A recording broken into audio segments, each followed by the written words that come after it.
ನೋಡಿ, ಭಾರತೀಯರಾಗಿ ಭಾರತದ ಗಡಿಯ ವಿಚಾರ ಬಂದಂತಹ ಸಂದರ್ಭದಲ್ಲಿ, ಭದ್ರತೆಯ ವಿಚಾರ ಬಂದಂತಹ ಸಂದರ್ಭದಲ್ಲಿ ಪ್ರತಿಯೊಬ್ಬ ತನ್ನ ಬದ್ಧತೆಯನ್ನು ತೋರಬೇಕಾಗಿರುವಂತಹ ಸನ್ನಿವೇಶ. ಜೊತೆಗೆ ನಮ್ಮ ಪರಿಸ್ಥಿತಿಯ ಅನುಗುಣವಾಗಿ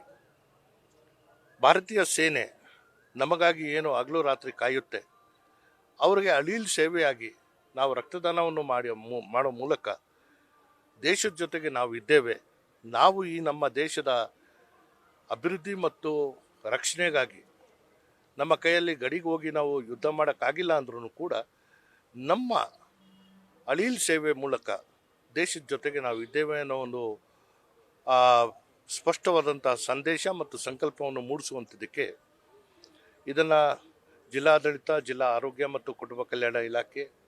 ನಗರ ಪಾಲಿಕೆ, ಪೊಲೀಸ್ ಇಲಾಖೆ, ಜೀವಾಧಾರ ಬ್ಲಡ್ ಬ್ಯಾಂಕು, ಅನೇಕ ಸಂಘ ಸಂಸ್ಥೆಗಳು, ಅದರಲ್ಲಿ ವಿಶೇಷವಾಗಿ ಸೈನಿಕ್ ವೆಲ್ಫೇರು ಮತ್ತು ನಿವೃತ್ತ ಸೇನಾಧಿಕಾರಿಗಳು ನಮ್ಮ ಜೊತೆ ಪಾಲ್ಗೊಂಡು ಇವತ್ತು ಬಹುಶಃ ಯುವಕರಲ್ಲಿರುವಂತಹ ಉತ್ಸಾಹ ನಾವು ನೋಡಿದಂತಹ ಸಂದರ್ಭದಲ್ಲಿ ನಿಜಕ್ಕೂ ನನಗನ್ಸುತ್ತೆ,